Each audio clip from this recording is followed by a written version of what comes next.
जय गुरु जी संगत जी। वीडियो को लाइक कीजिए, चैनल को सब्सक्राइब कीजिए और बेल आइकन को प्रेस कर दीजिए ताकि आपको लेटेस्ट वीडियो की जानकारी अच्छे से मिल सके।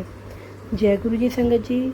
गुरु जी का अनंतम अनंतम शुक्राना। गुरु जी की श्री चरणों में कोटि कोटि प्रणाम। संगत जी, गुरु जी का आज का सत्संग बहुत ही प्यारा सत्संग है। गुरु जी की प्यारी ब्लेस संगत का सत्संग है। हर एक सत्संग में गुरु जी ने हमें बहुत आशीर्वाद दिया है। हर एक सत्संग में हमें बहुत कुछ मिला है। जय गुरु जी, शुक्राना गुरु जी। सत्संग को अंत तक सुने, पूरा सुने, पूरी भक्ति भाव से सुने। सत्संग को बिल्कुल भी अधूरा ना छोड़ें। मुझे पूरा भरोसा है आज के सत्संग से बहुत ब्लेस मिलेगी आपको। गुरु जी के इस सत्संग से माध्यम से आपको भी आपके सभी सवालों का जवाब देंगे गुरु जी।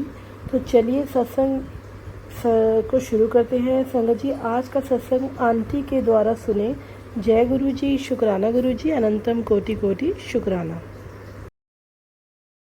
महाराज के आशीर्वाद से अपना शुक्राना सत्संग आप सभी के साथ शेयर कर रही हूँ। गुरुजी महाराज ने मुझे इस लायक समझा कि मैं उनकी उस्तत कर सकूं और ऐसा मौका संगत जी हर किसी को नहीं मिलता। शुक्राना गुरुजी, आपका लख लख शुक्राना, आपका लख लख शुक्राना। संगत जी, मैं तो ये कहूंगी कि सेवा, सत्संग और समर्पण ये सिर्फ और सिर्फ गुरुजी महाराज की कृपा से ही मिलते हैं। गुरुजी महाराज की ब्लेसिंग्स होती है संगत जी, तभी हम इस राह पे आगे बढ़ पाते हैं। मैं गुरुजी महाराज का बहुत बहुत शुक्राना करती हूँ कि गुरुजी आपने हमें इस लायक समझा और हमें इस राह पर चलाया। संगत जी, मुझे गुरुजी महाराज ने अपने से कनेक्ट 2012 में किया और संगत जी उस समय हमें 2012 में पहली बार गुरुजी महाराज का बुलावा बड़े मंदिर के लिए आया। संगत जी, बड़े मंदिर में जाकर बहुत अच्छा लगा, बहुत आनंद आया, बहुत सुकून मिला। और दिसंबर 2012 के बाद से संगत जी हम बड़े मंदिर बहुत ही फ्रीक्वेंटली जाने लगे और धीरे धीरे संगत जी गुरुजी महाराज ने हमें सत्संग से भी कनेक्ट किया। संगत जी, गुरुजी महाराज के सत्संग अटेंड करने में जो हमें आनंद आने लगा, गुरबानी को सुनने में जो रस मिलने लगा संगत जी, जिसकी कल्पना संगत जी हम पहले कभी कर भी नहीं सकते थे। संगत जी, जब मैं गुरुजी महाराज से कनेक्ट हुई थी 2012 में, तब मैं जॉब किया करती थी और गुरुजी महाराज से जुड़ने के बाद संगत जी ऑल ऑफ सडन फरवरी 2013 में गुरुजी महाराज ने मेरा जॉब छुड़वा दिया। और जब संगत जी जॉब छूटी तो मैं घर पर बैठ गई और जब घर पर बैठी तो गुरुजी महाराज ने मुझे अपने सत्संगों में बुलाना शुरू कर दिया। और देखिए संगत जी, कैसे गुरुजी महाराज हमें सेवा भाव से जोड़ देते हैं। गुरुजी महाराज ने मुझे हर मंडे अपने दरबार में बुलाया और संगत जी मैं हर मंडे को गुरुजी के दरबार पहुंच जाती थी। अब चूंकि संगत जी घर से सभी लोग चले जाते थे काम पर, तो मैं घर पर अकेली रहती थी और इस प्रकार संगत जी मैं गुरुजी के बड़े मंदिर जाने लगी। उस समय संगत जी मंडे के दिन फ्री सेवा होती थी, ओपन सेवा होती थी कि जिसको भी जहां पर भी समय मिल रहा हो, जहां भी समय मिल रहा हो, जितना भी समय मिल रहा हो, वो गुरुजी के मंदिर आकर के अपनी सेवा दे सकता था। तो संगत जी जब मैं मंडे को जाती तो मुझे किचन में सेवा मिलती तो मैं किचन में सेवा कर लेती, मुझे दरबार में सेवा मिलती तो मैं वहां कर लेती थी। और इस प्रकार संगत जी गुरुजी महाराज ने मुझे सेवा से तभी जोड़ लिया था। और जब संगत जी मैं गुरुजी महाराज के मंदिर में सेवा करती थी तो मुझे बहुत अच्छा लगता था। ऐसा लगता था कि गुरुजी आपने न जाने मुझे कौन सा खजाना दे दिया है, क्या दे दिया है आपने मुझे। क्योंकि संगत जी इससे पहले मैं जो भी मंदिर जाया करती थी तो वहां पर हमने कभी अपनी कोई सेवा नहीं दी। ये मेरा एक नया एक्सपीरियंस था जो बहुत अच्छा लग रहा था। अब धीरे धीरे संगत जी मैं सत्संग में जाने लगी, हर मंडे को बड़े मंदिर में सेवा देने लगी। संगत जी मेरे मन में आने लगा कि गुरुजी महाराज आपकी ऐसी कृपा हो जाए कि परमानेंटली मैं आपके मंदिर में सेवा करूं। और ऐसे एक मौका संगत जी गुरुजी महाराज ने दिया। एक बार की बात है, बड़े मंदिर के नोटिस बोर्ड पर रिक्वायरमेंट थी सेवादारों की सिक्योरिटी में। संगत जी वहां पर एक कॉन्टैक्ट नंबर था और जब उस नंबर पर सेवादार अंकल से बात की तो संगत जी गुरुजी महाराज की कृपा से मुझे सेवा करने का मौका मिल गया। अब संगत जी गुरुजी महाराज ने मंडे के दिन 2 बजे से लेकर 8 बजे का जो टाइम था उसमें सिक्योरिटी की सेवा में संगत जी गुरुजी महाराज ने मुझे मौका दिया। गुरुजी आपका लख लख शुक्राना कि आपने हमें इस लायक समझा और अपनी सेवा में लगाया। और जब संगत जी सेवा मिली तो बहुत एक्साइटेड होती थी मैं सेवा करने के लिए। और सिक्योरिटी की सेवा संगत जी मुझे एंट्रेंस गेट पर ही मिली। और कभी कभी संगत जी उन रूल्स रेगुलेशंस को फॉलो करवाने में हमारी आवाज कभी थोड़ी स्ट्रिक्ट भी हो जाया करती थी, क्योंकि संगत जी हमें संगत को डिसिप्लिन फॉलो भी करवाना होता था। पर संगत जी अब जाकर ऐसा फील होता है, जो संगत उस वक्त बड़े मंदिर में आई है मत्था टेकने के लिए, वो तो अपने मन और भाव से खुशी खुशी वहाँ रहना चाहता है, वो तो वहाँ गुरुजी महाराज से मिलना चाहता है। पर संगत जी हम रूल्स और डिसिप्लिन को देखते हुए कभी कभी उनका मन दुखा देते थे। और संगत जी इस बात को लेकर मैंने गुरुजी महाराज से कई बार माफी भी मांगी है कि गुरुजी हमने उस टाइम पर अपने सेवा भाव को लेते हुए, डिसिप्लिन को देखते हुए कभी हमने किसी भी संगत का दिल दुखाया हो तो प्लीज गुरुजी हमें माफ कर दीजिएगा। खैर संगत जी जो हमें सेवा मिली वो गुरुजी महाराज ने मुझे अपने बड़े मंदिर की सिक्योरिटी की सेवा दी, संगत की सिक्योरिटी की सेवा दी और बहुत आनंद आने लगा सेवा में। संगत जी धीरे धीरे मेरे अंकल भी मुझे कहने लगे कि मुझे भी सेवा करनी है। और संगत जी गुरुजी महाराज ने मेरे हस्बैंड को भी अपने बड़े मंदिर में सेवा दिलाई और संगत जी हम दोनों को सिक्योरिटी में ही सेवा मिली। और संगत जी इससे अच्छी बात क्या हो सकती है कि हम दोनों जोड़े से आते थे, गुरुजी महाराज के मंदिर में सेवा करते थे और बिल्कुल तृप्त होकर जाते थे। गुरुजी महाराज ने आनंद ही आनंद की प्राप्ति करवाई। और संगत जी मैं गुरुजी से कहा करती थी कि गुरुजी महाराज आप हमसे सेवा तो ले रहे हो लेकिन आप हमारे टेस्ट भी बहुत लेते हो। पर संगत जी हमें सेवा की जरूरत है, गुरुजी महाराज को हमसे सेवा लेने की कोई आवश्यकता नहीं है। और संगत जी अगर गुरुजी हमें सेवा का मौका दे रहे हैं तो इसका मतलब ये हुआ कि गुरुजी हमारे कुछ कर्म कटवा रहे होते हैं। संगत जी अभी तक तो हमें कर्मों का खेल समझ ही नहीं आता था, पर गुरुजी महाराज ने हम पर कृपा की, अपने बड़े मंदिर बुलाया, सेवा का मौका दिया, जो संगत जी हमारी भलाई के लिए ही है, हमारे कर्मों को कटवाने के लिए है। और जब संगत जी गुरुजी ने हमें सिक्योरिटी में सेवा दी तो हमें पता चला संगत जी की विंटर्स में वहाँ पर मक्की की रोटी की भी सेवा सेवा होती है। और गुरुजी महाराज ने एक बहुत ही प्यारी संगत आंटी के साथ जुड़ने का मौका दिया। और जब भी संगत जी विंटर्स में मक्के की रोटी की सेवा आती तो संगत जी मुझे सेवा मिलती थी मक्के की रोटी का आटा लगाने की। तो शुक्राना है गुरुजी महाराज का जिन्होंने हमसे बहुत प्यारी प्यारी सेवा ली। क्या कहूँ संगत जी, मेरा तो मन फुदकता था मंदिर जाने के लिए, वहाँ पहुंचने के लिए। बस मन में एक ही लगन होती थी कि अरे सेवा का मौका मिला है, जल्दी से बस मंदिर पहुंच जाऊं। लेकिन संगत जी गुरुजी महाराज का हमेशा से आदेश रहा है कि अपने घर की जिम्मेदारियां खत्म करके ही सेवा में पहुंचो। और जब संगत जी गुरुजी महाराज ने सेवा में लगाया तो मैं गुरुजी से यही अरदास करती रही कि गुरुजी आपने हमें अपनी सेवा में लगाया है तो कभी वो पल ना आए कि हमारे अंदर अहंकार आ जाए। क्योंकि संगत जी गुरुजी महाराज हमें कब, कहां और कैसे, कौन सी सीढ़ी से नीचे पहुंचा दे हमें नहीं पता। तो मैं गुरुजी महाराज का बहुत बहुत शुक्राना करती हूँ कि गुरुजी आपका लख लख शुक्राना कि आपने हमें इन सब चीजों से भी अवगत कराया और हमारे अंदर अहंकार का भाव नहीं आने दिया। अब जब संगत जी सिक्योरिटी में सेवा मिली तो मन में आने लगा, लालच तो जागी जाता है संगत जी। मेरे मन में आने लगा कि गुरुजी महाराज काश मुझे किचन में सेवा मिल जाए, मुझे लंगर में सेवा मिल जाए। और संगत जी वो बहुत किस्मत वाले होते हैं जिन्हें किचन की सेवा मिलती है, लंगर बनाने की सेवा मिलती है। संगत जी जब हम सेवा में होते हैं तो हमारे अंदर ये लालच आ ही जाता है और हम अनायास गुरुजी महाराज से मांग बैठते हैं कि गुरुजी काश हमें ये सेवा मिल जाए, वो सेवा मिल जाए। और संगत जी तब हम इस बात को भूल जाते हैं कि गुरुजी महाराज कहा करते हैं कि मंगो नहीं मन्नो। और संगत जी किचन की सेवा को प्राप्त करने के लिए कितने कितने दिन हम कोऑर्डिनेटर्स के पीछे भागे हैं। कोऑर्डिनेटर्स ने बुलाया भी, कई घंटों इंतजार भी करवाया, लेकिन सेवा नहीं मिली। फिर संगत जी हमारा इंतजार खत्म हुआ और गुरुजी महाराज ने मुझे शनिवार के दिन किचन की सेवा में, लंगर की सेवा में लगाया। अब संगत जी हम ठहरे इंसान, हमारे अंदर लालच आ ही जाता है। हमने सोचा कि सैटरडे को सेवा मिली है, सैटरडे तो वीकेंड होता है और वीकेंड पर तो हमें बाहर भी जाना पड़ता है, पार्टीज में भी जाना पड़ता है, तो हम कैसे जाएंगे। तो गुरुजी महाराज आप ये सेवा हमें वीकडेज में दे दो ताकि घर वालों को भी परेशानी ना हो और हम भी हमारे काम पूरे कर लें और साथ ही साथ हमें सेवा का मौका भी मिल जाए और हम आपकी सेवा भी कर लें। और संगत जी इस चीज के लिए बहुत बार कोऑर्डिनेटर्स के पीछे भागे भी, लेकिन हमें मौका नहीं मिला और अगर मिला भी तो वो सिर्फ शनिवार के दिन का ही मिला। और फिर संगत जी गुरुजी महाराज ने 2015 में बड़े मंदिर में किचन की लंगर सेवा में मौका दिया। गुरुजी महाराज वो लोग बहुत भाग्यशाली होते हैं जिन्हें आप लंगर सेवा में मौका देते हैं। और जब संगत जी मैं पहली बार किचन में गई सेवा करने के लिए तो बहुत खुश थी, बहुत एक्साइटेड थी। वहाँ हमें जो भी सेवा मिली वो हमने बहुत प्रेम से की, प्याज छीले, धोए, काटे और उसके बाद हमें रोटी बनाने की भी सेवा मिली। संगत जी किचन की सेवा खत्म करने के बाद वहाँ पर सत्संग होता था, हम सभी लोग वहाँ पर बैठा करते थे। अब संगत जी पहले दिन की सेवा करने के बाद मेरे मन में विचार आया कि बैठे हुए हैं तो क्यों ना कल के लिए कुछ सेवा ही कर ली जाए। संगत जी वहाँ बैठकर हम लोग लहसुन छिलने लग गए। संगत जी बिल्कुल भी रूल्स नहीं पता थे, बस मन में आया और चल पड़े करने के लिए। लेकिन संगत जी गुरुजी महाराज ने सिखाया कि नहीं, आप जहाँ पर जा रहे हो वहाँ के आपको रूल्स फॉलो करना है। लेकिन संगत जी तब तो समझ ही नहीं थी, बस बड़े मंदिर गए, किचन में गए और सेवा शुरू कर दी। और संगत जी उस दिन बहुत बहुत डांट पिटी। पहले ही दिन संगत जी बहुत डांट पिटी और बहुत रोई भी मैं संगत जी। और मुझे लगा संगत जी कि मैंने तो कोई गलती की ही नहीं है, मैं तो समय का उपयोग कर रही थी और मंदिर के लिए ही सेवा कर रही थी, तो मुझे डांट किस बात के लिए पिटी है। संगत जी बाद में समझ में आया कि आप जिस सेवा के लिए जा रहे हो, आप जिस टीम में हो, आपकी टीम के जो लीडर हैं, जो कोऑर्डिनेटर्स हैं, उनकी हर एक बात को आपको सुनना है। अगर आप कुछ भी करना भी चाहते हो तो पहले आपको उनसे इजाजत लेनी होगी, उसके बाद ही सेवा करना है। संगत जी ये बात हमें तब समझ में आई। शुक्राना मालिक, आपका लख लख शुक्राना, आप धीरे धीरे हमें बहुत कुछ सिखाते हो। संगत जी मैं सोचा करती थी कि हम तो इतने सालों से अपने घर में खाना बना रहे हैं, हम तो बहुत परफेक्ट हैं। पर संगत जी गुरुजी महाराज ने सिखाया कि लंगर कैसे बनता है, सब्जी कैसे कटती है, चपाती कैसे बेली जाती है। और जब संगत जी हम सेवा करने आए तो हमें सिखाया गया कि चपाती बनाओ तो बहुत प्यार से बनाओ, उसमें इतना मन, इतना प्यार, इतना सेवा भाव डाल दो कि जो भी खाए वो तृप्त हो जाए। हमें सिखाया गया संगत जी कि जिस प्रकार माथे की बिंदी गोल होती है, चमकदार होती है, उसी प्रकार गुरुजी महाराज की किचन की लंगर की रोटी भी ऐसे ही चमकनी चाहिए। शुक्राना मालिक, लख लख शुक्राना, लख लख शुक्राना। संगत जी हमें प्याज काटना सिखाया गया कि किस तरह से प्याज काटना है, किस तरह से आलू काटना है। और हमें लगता था संगत जी कि हमें तो सब आता है, लेकिन हमें सिखाया गया कि प्याज आलू एक ही तरह के शेप में काटो, उनका शेप, उनका साइज एक जैसा हो। गुरुजी आपका लख लख शुक्राना, गुरुजी लख लख शुक्राना कि आपने बड़े मंदिर की किचन में लंगर सेवा में लगाकर हमें बहुत कुछ सिखाया, बहुत कुछ सिखाया। आपने सिखाई नम्रता, आपने हमें सिखाया बड़ों को सुनना, आपने सिखाया गुरुजी कि अपने कोऑर्डिनेटर्स को सुनना, अपने मन की नहीं करना। ऐसा बिल्कुल भी नहीं करना है कि जो आपके मन में आ रहा है आप वहाँ सेवा करो, बल्कि संगत जी गुरुजी महाराज जो आपको सेवा करने का मौका दे रहे हैं आपको वो करनी चाहिए। संगत जी अगर आपको प्याज काटने की सेवा मिली है तो आप वो करो, अगर आपको सब्जी काटने की सेवा मिली है तो आप वो करो, अगर आपको प्याज या सब्जी धोने की सेवा मिली है तो वो करो। क्योंकि संगत जी हम अपनी मर्जी से जो सेवा लेते हैं ना वो सेवा नहीं होती, हमें उस ब्लेसिंग्स का फल नहीं मिलता। और संगत जी जो सेवा गुरुजी महाराज आपको दे आपको वही सेवा करनी है, क्योंकि संगत जी उसी से आपके कर्म कटेंगे। शुक्राना गुरुजी महाराज, आपका लख लख शुक्राना कि आपने हमें सेवा का मौका दिया। और संगत जी सेवा करते समय हमसे बहुत गलतियां हुई, लेकिन शुक्राना है गुरुजी महाराज का कि गुरुजी आपने हमारी गलतियां हमें समझाई और हमें इस बात का एहसास करवा दिया कि हाँ अब आगे से गलतियां हमें नहीं करनी है। और गुरुजी महाराज अगर आप हमें मौका दें तो हम सभी नए सेवादारों को समझाना चाहते हैं कि आपको गुरुजी महाराज की सुननी है, आपको अपनी नहीं करनी है। संगत जी गुरुजी महाराज ने जो भी हमें वचन कहे हैं हमें उन्हीं का ही अनुसरण करना है, हमें अपनी मन मर्जी नहीं करनी है। और संगत जी हमारे बड़ों ने, हमारे सेवादारों ने, हमारे कोऑर्डिनेटर्स ने जो भी हमें सिखाया है हमें वही फॉलो करना है, क्योंकि संगत जी उसी में हमारी ब्लेसिंग्स हैं। गुरुजी आपका बहुत बहुत शुक्राना है, बहुत बहुत शुक्राना कि आपने ऐसी कई सारी ब्लेसिंग से हमें नवाजा है। संगत जी जैसा कि मैंने आपको बताया कि मंडे की सेवा मुझे मिली थी, तो मंडे को समोसा प्रसाद की सेवा और चाय प्रसाद की सेवा में गुरुजी महाराज ने हमें लगाया। संगत जी गुरुजी महाराज ने देखा कि इसने सिक्योरिटी की सेवा बहुत कर ली है, तो गुरुजी महाराज ने सिक्योरिटी की सेवा से हटाकर मुझे किचन की सेवा में लगा दिया। संगत जी समोसा प्रसाद की जो सेवा थी उसके लिए एक बहुत बड़ी टीम बनाई गई, गुरुजी ने मुझे उस सेवा में लगाया। और गुरुजी का बहुत बहुत शुक्राना है कि उन्होंने मुझे समोसा बनाना सिखाया, जो संगत जी मैंने कभी नहीं बनाए थे। संगत जी गुरुजी महाराज ने बहुत बहुत आनंद दिया है। शुक्राना गुरुजी, आपका लख लख शुक्राना। संगत जी सोमवार के दिन सुबह की सेवा होती थी तो हम 6 साढ़े 6 बजे पहुंच जाया करते थे, और मैं आपको बता नहीं सकती संगत जी कि हमारे मन के अंदर कितनी खुशी होती थी, कितना एक्साइटमेंट होता था कि बस मंदिर पहुंचना है। संगत जी उस सेवा को करने के लिए ना तो हम सर्दी देखते हैं, ना बरसात देखते, ना तो हम ये देखते कि हम अकेले जा रहे हैं या कैसे जा रहे हैं, और संगत जी ना हम ये देखते थे कि हम कब जा रहे हैं, किस समय जा रहे हैं। सुबह का समय होता था, बस हमारे अंदर गुरु जी महाराज के दरबार में सेवा करने की चाह होती थी, क्योंकि संगत जी हम इस बात को तो जानते ही थे कि गुरु जी महाराज तो हमारे साथ हैं ही। और इस प्रकार संगत जी गुरु जी महाराज ने समोसा प्रसाद की सेवा में मौका दिया, और संगत जी गुरु जी महाराज ने हमें इतने सारे सेवादारों से मिलवाया। और जैसा कि मैंने बताया, संगत जी की बहुत बड़ी टीम बनी हुई थी। गुरु जी महाराज ने सिखाया कि कैसे करना है, क्या करना है, क्योंकि संगत जी टीम बड़ी होती थी, कैसे आपको टीम के साथ चलना है। और संगत जी 2 शिफ्ट में काम होता था। सुबह 5 बजे से लेकर 1 बजे की एक शिफ्ट होती थी, और अगली शिफ्ट संगत जी 1 बजे से लेकर रात की 8 बजे तक की होती थी। संगत जी गुरु जी महाराज ने पहली शिफ्ट में काम करने का मौका दिया। शुक्राना गुरु जी, लख लख शुक्राना। और संगत जी गुरु जी महाराज के आशीर्वाद से इतनी प्यारी टीम मिली, इतने प्यारे सेवादार मिले। संगत जी सभी लोग बहुत प्यार से बात करते हैं। संगत जी सेवा के साथ साथ गुरु जी महाराज ने हमें मान सम्मान बहुत दिलवाया, जो संगत जी हम उस लायक ही नहीं थे। आज इस बात का एहसास होता है कि गुरु जी महाराज आपने हमें क्या बख्शा है। गुरु जी आपने हम पर कितनी मेहर की है, कितने हमें सेवा के मौके दिए हैं हमारे कर्म कटवाने के लिए। शुक्राना शुक्राना मेरे मालिक, कि आपने हमें इस लायक समझा। गुरु जी महाराज ने संगत जी बहुत टेस्ट भी लिए। कभी कभी संगत जी हमारी लाइफ में ऐसी सिचुएशन भी आई कि हमें सोचने का मौका भी नहीं मिला। कभी कोई नाराज हो गया, कभी हमने किसी को कुछ गुस्से में कह दिया, या फिर हमने ही किसी सेवादार को ऊंची आवाज में कुछ कह दिया। पर संगत जी गुरु जी महाराज ने ये हमें समझाया कि आपको अपने समय समय पर पूरी सेवा देनी है। आपको जो टारगेट दिया गया है उस टारगेट को अचीव करना है, पूरा करना है, क्योंकि संगत जी समय समय पर वहाँ पर संगत आती है। आपको सभी संगत की सेवा करनी है। आटा गूंथना है, रोटी बनानी है, रोटी बेलने के बाद समोसा बनाना है, और इस बात का बहुत ध्यान रखना है कि समोसा प्रॉपर शेप में बनना चाहिए, उसके अंदर आलू की फीलिंग्स प्रॉपर होनी चाहिए, क्योंकि संगत जी वो समोसा प्रसाद की सेवा हम गुरु जी महाराज के लिए कर रहे हैं, वो सेवा हम गुरु जी महाराज की संगत के लिए कर रहे हैं, तो बहुत अच्छे से बनना चाहिए। और जब संगत जी हम लोग सेवा दिया करते थे तो कभी कोई ना कोई संगत अपना सत्संग शेयर किया करती थी, और संगत जी गुरु जी महाराज के उस सत्संग को सुनने के लिए हमारे हाथों की स्पीड कम हो जाया करती थी। लेकिन संगत जी वहाँ तो संगत आती जा रही है, हमें संगत को सेवा पूरी देनी है, उनको तो प्रसाद पूरा मिलना चाहिए, सेवा रुकनी नहीं चाहिए। तो इसीलिए संगत जी हमें कभी कभी अपने भाई बहनों के साथ में, अपने सेवादारों के साथ में थोड़ा सा स्ट्रिक्ट होना पड़ता है, क्योंकि संगत जी आपको डिसिप्लिन में रहना है, और डिसिप्लिन में रह के ही आपको सारा काम करना है, क्योंकि संगत जी सेवा का दूसरा नाम ही डिसिप्लिन है। डिसिप्लिन में रहकर काम करो, गुरु जी की मानो, गुरु जी की कही हुई बातों का अनुसरण करो, क्योंकि संगत जी अगर हम गुरु जी की संगत हैं, अगर हम गुरु जी वाले हैं, तो हमें गुरु जी की ही सुननी है, उन्हीं के भाव से संगत जी हमें सेवा करनी है। और संगत जी समर्पण तब आता है, गुरु जी ने कहा है सत्संग, सेवा और समर्पण, क्योंकि संगत जी पहले गुरु जी महाराज हमें सत्संग से जोड़ते हैं, फिर हमें सेवा का मौका देते हैं हमारे कर्म कटवाने के लिए, और संगत जी उसके बाद हमें प्योर ब्लेसिंग्स तब मिलती है जब हम निष्काम भाव से सेवा करते हैं, क्योंकि संगत जी सबसे बड़ी बात यही है कि आप निष्काम भाव से सेवा कर रहे हो। आपकी उस सेवा में आपके अपने मन की कोई इच्छा शामिल नहीं है। इसका मतलब यह है संगत जी कि जब आप वो सेवा कर रहे होते हैं तो आपके मन में तोलमोल का भाव नहीं होता है कि गुरु जी अगर मैं ये सेवा कर रही हूँ तो मुझे ये चाहिए, मुझे वो चाहिए। नहीं संगत जी, हमें इस प्रकार का कोई मोल भाव नहीं करना है, हमें निष्काम भाव से सेवा करनी है। और संगत जी मैं आपको सच बताती हूँ, ऐसे भाव हमारे मन में आए जब हम शुरुआत में सेवा में जुड़े थे, लेकिन संगत जी धीरे धीरे गुरु जी महाराज ने हमें सिखाया मंगो नहीं मनो, और गुरु जी ने ये भी बताया कि अगर मांगोगे तो चीजें आपको वापस देनी पड़ेगी, क्योंकि संगत जी किसी से कुछ लिया जाता है तो एक समय के बाद आपको वो चीज उसे वापस लौटानी पड़ती है। ये बात संगत जी गुरु जी महाराज ने समझाई कि आपको मांगना नहीं है, और वैसे भी संगत जी हमें गुरु जी महाराज से कुछ भी नहीं मांगना है, क्योंकि संगत जी गुरु जी महाराज अपने आप ही सब कुछ करते जाते हैं, और करवाने वाले भी वही है संगत जी। तो संगत जी गुरु जी ही सेवा प्रदान करते हैं और सेवा भी वही करवाते हैं। गुरु जी महाराज आपका बहुत बहुत शुक्राना है कि आपने जगह जगह पर अपनी सेवा करवाई। अब उसके बाद संगत जी 2020 में आ गया कोविड, और संगत जी कोविड में गुरु जी महाराज का मंदिर बंद हो गया, और जब मंदिर बंद हुआ संगत जी तो सेवा करने का मौका भी हाथ से निकल गया। संगत जी हमारा मन बहुत विचलित हो गया था, क्योंकि गुरु जी महाराज ने हमें ऐसी सेवा में लगा रखा था कि हमें कुछ और सोचने का मौका ही नहीं मिलता था। संगत जी सेवा के लिए मंडे को पहुंचना, कभी कभी वीकडेज में पहुंचना, शनिवार के दिन पहुंचना, और कभी कभी तो संगत जी 2-3 दिन लगातार भी सेवा हो जाती थी। संगत जी कभी कभी तो ऐसा हो जाता था कि हमारे मुंह से ये भी निकलता था कि बस गुरु जी अब तो बहुत हो गया, बहुत थक गए हैं। हम बोला करते थे कि गुरु जी मक्के का आटा लगा लगा कर हमारी बाजुएं थक गई हैं। संगत जी हम थकते भी थे, हम ऐसा बोलते भी थे, लेकिन फिर जब दूसरे दिन फिर सेवा का मौका आता था तो हम फिर तैयार हो जाते थे, क्योंकि संगत जी अगले दिन की सेवा के लिए गुरु जी ही हमें एनर्जी देते थे, गुरु जी ही हमसे सेवा करवाते थे। और कभी कभी तो संगत जी कोई हमसे कहता भी था कि आप ये सब कैसे कर लेते हो, तो हम यही कहते थे कि हम कुछ नहीं करते, करवाने वाले तो सिर्फ गुरु जी महाराज हैं, ये सेवा तो गुरु जी महाराज ही हमसे लेते हैं, वरना हम तो इस लायक ही नहीं है। क्योंकि संगत जी क्या हमें इतनी हिम्मत है इस सेवा को करने की? बिल्कुल भी नहीं। संगत जी आपके साथ एक छोटा सा सत्संग शेयर करूंगी। जिस समय संगत जी में जॉब किया करती थी, तब संगत जी उस समय हमें बड़े मंदिर में सत्संग में जाने का मौका भी मिलता था, और तब संगत जी गुरु जी महाराज ने 2012 में अपने से कनेक्ट किया ही था कि 2013 में गुरु जी महाराज ने मेरी जॉब छुड़वा दी। और तब संगत जी एक सत्संग सुना, और वो सत्संग में संगत जी गुरु जी महाराज ने एक अंकल से सुनवाया। संगत जी सत्संग में अंकल ने बताया कि उनकी भी जॉब छूट गई थी, तो गुरु जी महाराज ने उनसे कहा कि तूने औरों की सेवा तो बहुत कर ली, अब चल तू मेरी सेवा कर ले। वाह गुरु जी, धन धन गुरु जी, शुक्राना गुरु जी, आपने अपनी सेवा में हमें लगाया। गुरु जी आपने हमें अपनी नौकरी में लगवाया, और उस नौकरी को करने में गुरु जी महाराज अगर हमसे जाने अनजाने कुछ भी गलतियां हुई हो तो हमें माफ करना गुरु जी। गुरु जी हम आपके बच्चे हैं, हमने अभी से सब कुछ सीखा है, और आगे भी गुरु जी महाराज आपके सानिध्य में रहकर हमें बहुत कुछ सीखना है। गुरु जी हमारी गलतियों को क्षमा करना। संगत जी गुरु जी महाराज सेवा का मौका कैसे लेते हैं, कैसे देते हैं, हमें पता नहीं चलता। जैसा कि मैंने बताया संगत जी की कोविड आया और हम लोग घर में बैठ गए, और संगत जी सेवा करने के लिए मन बहुत तड़पता था, बहुत बेचैन होता था कि संगत जी वो पल ही बहुत प्यारा था। हम मंदिर जाया करते थे, सेवा करते थे, बहुत सारी संगत से मिला करते थे, एक दूसरे को अपना सत्संग सुनाते थे, सभी लोग बहुत प्यार से बात करते थे। लेकिन संगत जी गुरु जी महाराज ने सेवा के बहुत अलग अलग मौके दिए, और सेवा कितनी तरह की होती है ये गुरु जी ने हमें समझने का मौका दिया। ऐसा मैं इसलिए कह रही हूँ संगत जी की जब हम सेवा किया करते थे तो हम सभी आपस में संगत मिला करते थे, और संगत जी मिलजुल कर सेवा करने से रोज ही संगत जी हम लोग बड़े प्यार से आपस में मिलते थे, और धीरे धीरे संगत जी हमारे मन में एक दूसरे के प्रति आत्मीयता का भाव आने लगा। और फिर संगत जी वो पल आया जब हम एक दूसरे से अपने मन की बातें शेयर करने लगे, एक दूसरे के दुख बताने लगे, परेशानियां बताने लगे और हम एक दूसरे से राय भी लेना चाहते हैं। और इस सिचुएशन में संगत जी हम एक दूसरे से राय भी लिया करते थे। तो पहले तो संगत जी हमें लगता था कि गुरुजी हम इस लायक हैं ही कहाँ। फिर संगत जी बाद में समझ में आया कि गुरुजी महाराज ये भी एक प्रकार की ही सेवा है। कई बार संगत अंकल, संगत आंटी फोन भी किया करते थे, अपने मन की परेशानियां बताते थे, ये पूछने के लिए कि आंटी हम इस परेशानी में जा रहे हैं, हम उस परेशानी में जा रहे हैं, हम क्या करें। तो मुझे ऐसा लगता है संगत जी कि जो वो मुझसे पूछ रहे हैं शायद वो अपने मन को हल्का करने की कोशिश कर रहे हैं। तो मुझे ऐसा लगता था कि अगर मैं किसी भी तरह उनके मन को हल्का कर सकूं या किसी भी प्रकार का गाइडेंस उन्हें दे सकूं और अगर इससे उनको मॉरल सपोर्ट मिल जाता है तो ऐसा लगता है कि जैसे कोई उनके साथ खड़ा है, कोई है जो हमारे पास है। और इससे बड़ी सेवा क्या हो सकती है संगत जी। और जब संगत जी संगत परिवार का हर एक सदस्य आपस में बातें करता है, अपने प्रॉब्लम डिस्कस करता है तो साथ साथ सोल्यूशन भी मिल जाता है। मुझे ऐसा लगता था संगत जी कि गुरुजी महाराज ने अपने बड़े मंदिर में मुझे सेवा का मौका दिया। हम सेवा करके घर भी आ गए और घर आने के बाद अगर किसी भी संगत अंकल, संगत आंटी का मेरे पास फोन आता, वो अपनी कोई भी परेशानी मुझसे डिस्कस करते हैं तो मुझे ऐसा लगता कि ये भी एक प्रकार की सेवा गुरुजी ने मुझे दी है और अगर मैं किसी भी तरह उनकी मदद कर सकूं तो ये मेरे लिए बहुत बड़े सौभाग्य की बात होगी। और कई बार संगत जी ऐसा भी होता था कि संगत की फोन पर बातें सुनते सुनते लंबा समय भी हो जाता था तो घर वाले कहते भी थे कि ये कौन सी तुमने सेवा ले ली है, आप क्या किसी की प्रॉब्लम सुनते रहते हो, किसी की प्रॉब्लम नहीं सुनना चाहिए, आप उनको सोल्यूशन दे ही क्या सकते हो। लेकिन संगत जी गुरुजी महाराज ने ये भाव मेरे मन में डाला कि आप किसी की सुनकर भी सेवा दे सकते हो, किसी के मन को हल्का करके भी आप अपनी सेवा दे सकते हो। शुक्राना गुरुजी, आपका लख लख शुक्राना कि आपने मुझे